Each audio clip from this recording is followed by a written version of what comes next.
योगी बाबा ही क्या है? ये भी योग है, ये भी योग है। भगवा पहनाओ क्या हमारी बेटी भगवा पहन कर हर जगह जो है अपना इंटरव्यू दे, हर जगह जो है फिल्म में काम करे, तो क्या जानेंगे भगवा है?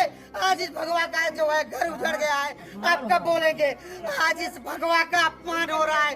योगी जी प्रार्थना है आपसे, आप इस आवाज को उठाइए और यहाँ के जितने पुलिस कर्मी हैं सबको निलंबित करिए और सबको निलंबित करिए।